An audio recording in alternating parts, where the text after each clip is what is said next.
दोस्तों, आपको यूट्यूब पे, टेलीग्राम पे या और किसी सोशल मीडिया पे या इवन बुक्स में भी ज़्यादातर आपको ये सुनने को मिला होगा कि शेयर को परचेज कब करना है और कौन से शेयर परचेज करने हैं। मतलब मैक्सिमम जो लोग हैं या मैक्सिमम बुक्स हैं वो इसी पे बेस्ड हैं कि आपको शेयर कब परचेज करना है, किस टाइप के शेयर परचेज करने हैं, उनमें कब तक बने रहना है। बट बहुत ही कम चैनल्स हैं, ऐसे लोग बताते हैं या ऐसे बहुत कम ही बुक होंगी जो कि आपको ये बताएं कि शेयर से एग्जिट कब लेना है और कौन सी सबसे अच्छी स्ट्रेटेजी हो सकती है शेयर में फुल एग्जिट करने के लिए या शेयर में पार्शियल एग्जिट करने के लिए या सेक्टर को रोटेशन के लिए। अगर मान लीजिए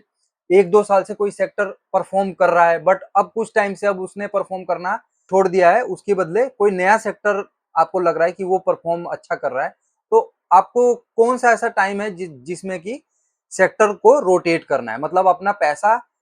जो सेक्टर बढ़ रहा था उसमें से निकाल के अब फ्यूचर वाले सेक्टर में आपको वो पैसा शिफ्ट करना है।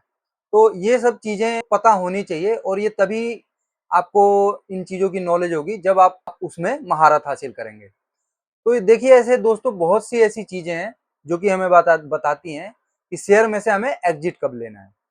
अब उसमें से ही एक जो है, सबसे पहला आप मान के चलिए कि अगर आपको लगता है कि आपका जो फंडामेंटल बेसिस था, मतलब आपकी जो ओरिजिनल थीसिस थे, जिस बेस पे आपने शेयर को परचेज किया था, अगर वो धीरे धीरे कोलैप्स होते जा रहे हैं, खत्म होते जा रहे हैं, तो आपको शेयर में से एग्जिट ले लेना चाहिए। जैसे कि अगर मान लीजिए किसी कंपनी के फंडामेंटल वीक हो रहे हैं तो आपको शेयर में से एग्जिट कर लेना चाहिए। अगर आपको लगता है उसके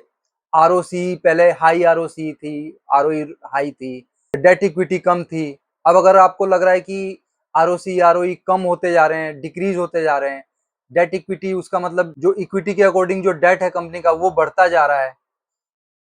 आपको लग रहा है कि उसमें अब ग्रोथ रेट कम हो गया है कंपनी में, प्रॉफिट ग्रोथ हो गया या सेल्स ग्रोथ हो गया, अगर ये कम होने लग जाए तो ये एक अच्छा टाइम है कि अब उस कंपनी से एग्जिट कर लिया जाए।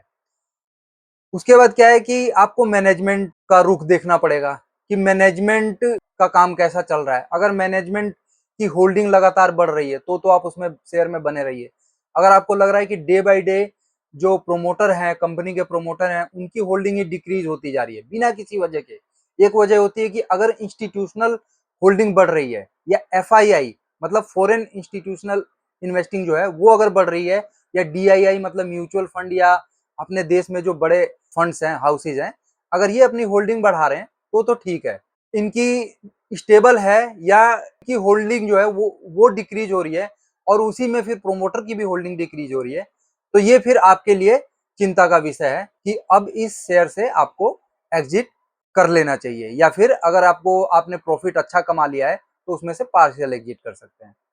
तीसरा क्या है, अगर आपको लगता है कि जैसे सीएफओ हैं, चीफ फाइनेंशियल ऑफिसर होते हैं, अगर ये कंपनी में बार बार चेंज हो रहे हैं तो इस कंपनी के लिए एक बुरी खबर हो सकती है, क्योंकि सीएफओ चीफ फाइनेंशियल ऑफिसर जो होते हैं कई बार गलत तरीके से इनको प्रॉफिट एंड लॉस स्टेटमेंट या ये सब बनाने के लिए बोला जाता है, और हो सकता है ये इस वजह से कई बार ये एग्जिट कर लेते हैं। अगर कोई ईमानदार सीएफओ है तो वो क्या करेगा कि नहीं, मैं ऐसे काम नहीं कर सकता, मैं कंपनी छोड़ दूंगा, तो वो क्या करते हैं, अगर बार बार आपको लगता है कि कंपनी से सीएफओ चेंज हो रहे हैं या सीएफओ छोड़ के चला, उसमें डीप डाइव करने की जरूरत है। कंपनी में आपको अच्छी तरह से उसमें सोचने की जरूरत है कि क्यों सीएफओ यहाँ से गया है, और अगर बार बार ही सीएफओ चेंज हो रहे हैं तो बेहतर होगा कि आप उस कंपनी से ही एग्जिट कर जाइए। उसके बाद दोस्तों, क्या रीजन हो सकते हैं कि कंपनी से एग्जिट करने के, तो उसमें अब टेक्निकल रीजन भी कुछ होते हैं। टेक्निकल में 50 डीएमए है, अगर 50 डीएमए 200 को ऊपर से नीचे की तरफ क्रॉस कर दे तो ये शेयर डाउनवर्ड डायरेक्शन में आना स्टार्ट हो गया है, और अब ये हो सकता है लंबे टाइम तक ये डाउन आता रहेगा अपने प्राइस में। तो अगर 50 डीएमए ऊपर से 200 डीएमए को क्रॉस कर ले, नीचे की तरफ चलता जाए, तो आप ये मान के चलिए कि हो सकता है अब ये टाइम आ गया है कि उसमें कंपनी में से पार्शियल एग्जिट कर जाए या फुल एग्जिट करने का टाइम आ गया है। उसके बाद आपको अगर लग रहा है कि जो शेयर है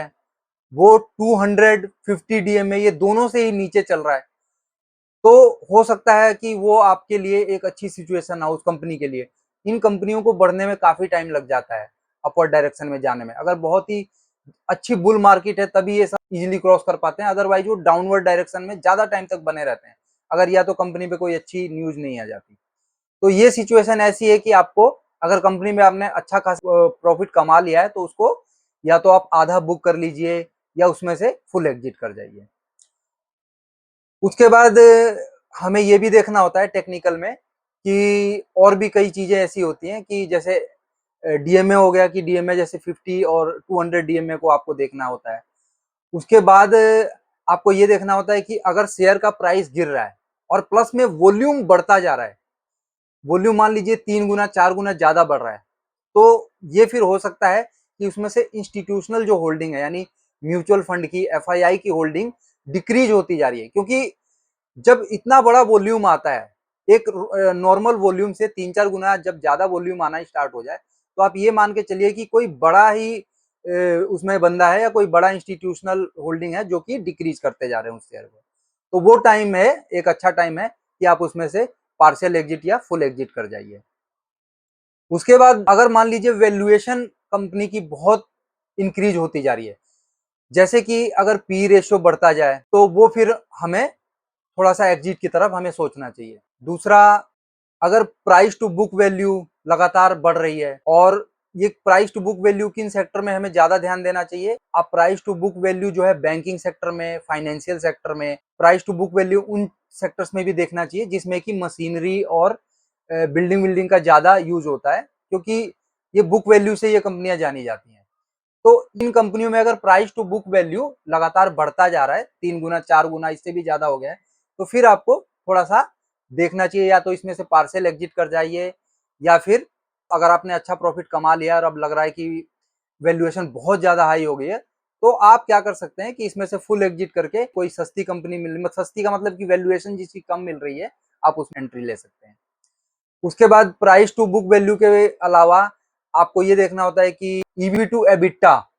ये जो वैल्यू है, ये भी अगर आपको चेक करना होता है। तो ये किन सेक्टर में चेक करना होता है,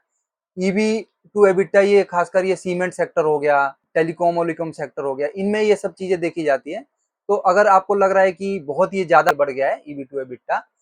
तो आपको फिर उसमें एग्जिट कर देना चाहिए। और क्या पैरामीटर्स हो सकते हैं कि जिसमें आपको शेयर में से एग्जिट करना चाहिए, या सेक्टर रोटेशन एक मेन चीज और है।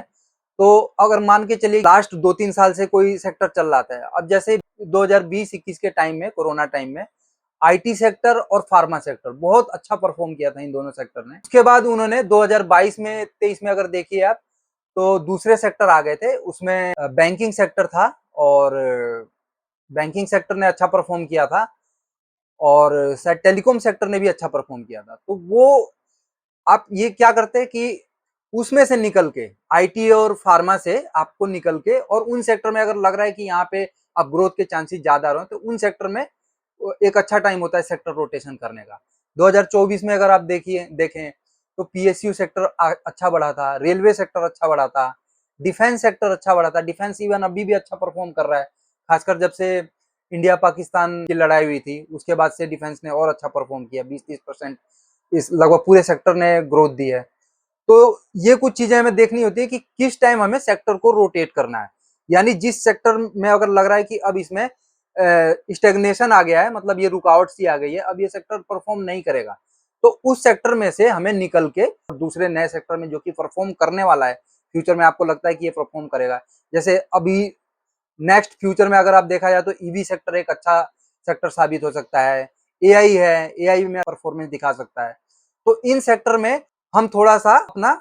अपवर्ड मूव कर सकते हैं, मतलब अपनी क्वांटिटी शेयर की बढ़ा सकते हैं, अपना पैसा थोड़ा सा इसमें हम इंक्रीज कर सकते हैं। किन सेक्टर में से निकल सकते हैं, तो अभी फिलहाल के टाइम में दूसरे और किसी सेक्टर में है, जैसे अभी केमिकल परफॉर्म नहीं कर रहा, केमिकल में से आप निकल सकते हैं, या ऑटो सेक्टर है वो उतना अच्छा परफॉर्म नहीं कर रहा। तो इन सब में से थोड़ा सा पैसा आप निकाल के जो सेक्टर आपको लगता है फ्यूचर में बढ़ने वाले हैं, उनमें आप अपनी होल्डिंग को इंक्रीज कर सकते हैं। उसके बाद अगर आपको लगता है कि और कोई बेटर अपॉर्चुनिटीज हैं किसी सेक्टर में, तो वहां से आप मतलब अपना पैसा निकाल के इनमें बढ़ा सकते हैं। अगर आपको लगता है कि अब जैसे कोरोना के केसेस जैसे बढ़ रहे हैं, तो थोड़ा बहुत मुझे फार्मा में भी अपना वो करना चाहिए। हॉस्पिटल सेक्टर हो गया, ऐसा है कि अगर मान लीजिए कोरोना के केसेस बढ़ते हैं तो लोगों को हॉस्पिटलाइजेशन ज्यादा होना पड़ेगा, हॉस्पिटल में जाना पड़ेगा। तो ये जो हॉस्पिटल वाले सेक्टर है, जैसे अपोलो हॉस्पिटल हो गया, सेल्बी हो गया,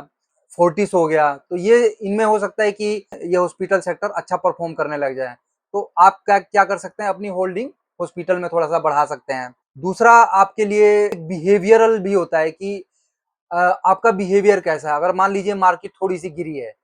और आप बिल्कुल घबरा के आप सेक्टर उसमें से शेयर आपने बेच दिए, तो आपको पता लगता है कि आपने आज शेयर बेचे और कल फिर से ये बढ़ने लग गए, तो उस सेक्टर में आपको थोड़ा बिहेवियरल चेंजेस की जरूरत है। अगर आपको लग रहा है कि अब निफ्टी ने और इन्होंने अच्छा परफॉर्म कर दिया है, आपको डर लग रहा है कि नहीं अब मुझे बहुत ज्यादा इसकी वैल्यूएशन हाई हो गई है, तो आप थोड़ा सा अपना वहां से एग्जिट कर सकते हैं, या तो फुल एग्जिट कर जाए अगर लगता है कि निफ्टी की वैल्यूएशन बहुत हो गई है, उसका पी रेशियो 27-28 के क्रॉस कर चुका है, आपका ये टाइम है कि आप उसमें से निकल जाने का थोड़ा बहुत। और बिहेवियरल के अलावा एक टैक्स का, कि अगर आप टैक्स बचाना चाहते हैं, तो निर्मला सीतारमण जी जो अपनी फाइनेंस मिनिस्टर हैं, उन्होंने क्या किया कि अभी टैक्स रूल में कुछ चेंजेस किए हैं। तो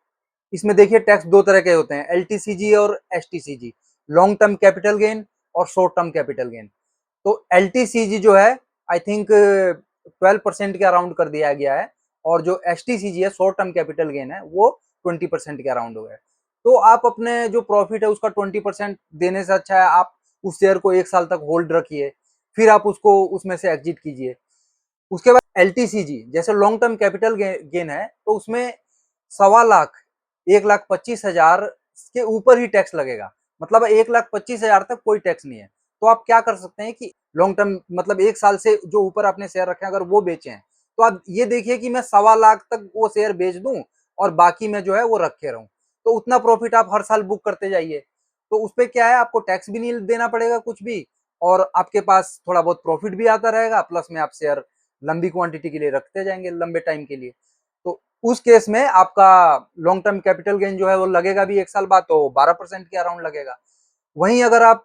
3-4 महीने में या 6 महीने में, साल भर से थोड़ा सा भी कम पहले अगर आप निकल जाएंगे, तो उसमें आपको 20% टैक्स देना पड़ सकता है। फिर आपको टैक्स हार्वेस्टिंग अगर करनी है, अब जैसे मैंने भी पिछले साल किया था टैक्स हार्वेस्टिंग, मैंने जो प्रॉफिट कमाया सितंबर तक अच्छा प्रॉफिट कमाया था, फिर मैंने देखा मार्केट गिरती जा रही है गिरती जा रही है, तो मैंने क्या किया फरवरी में और मार्च के लास्ट तक में भी मैंने क्या किया, जिन शेयरों में मुझे लॉस हो रहा था वो मैंने लॉस बुक कर दिए। और लॉस बुक कैसे करते हैं कि जैसे आपका मान लीजिए आपने टाटा मोटर्स के शेयर खरीदे हैं, आपने 1000 के पर शेयर के हिसाब से आपने 100 शेयर खरीदे, और अब वो टाटा मोटर्स का शेयर 700 पे आ गया, तो आपको क्या है 30,000 का लॉस हो रहा है, आप उसमें लॉस बुक कर लीजिए। तो जो आपने फाइनेंशियल ईयर में, जैसे अब मान लीजिए 24-25 फाइनेंशियल ईयर में अगर आपने 50,000 प्रॉफिट बुक किया था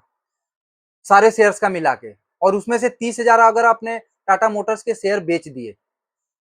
और अगले दिन चाहे तो आप खरीद लीजिए उसको, तो वो आपका लॉस हार्वेस्टिंग हो गई और वो आपका लॉस बुक हो जाएगा। मतलब आपका 50 में से वो 30 माइनस होके आपका ओनली 20 जो है 20,000 उस पे ही टैक्स लगेगा।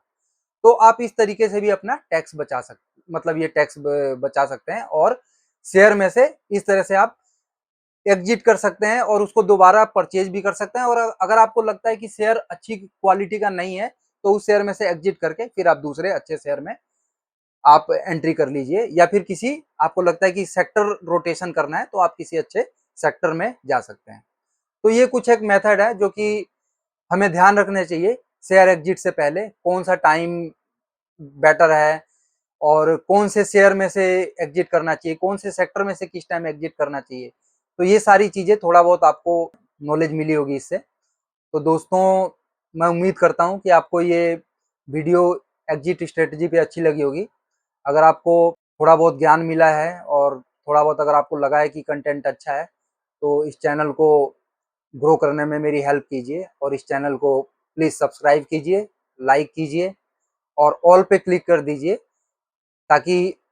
जो नोटिफिकेशन हो आने वाले टाइम में जो भी मेरे फ्यूचर के वीडियोज होंगे वो सबको आपको मिलते रहें।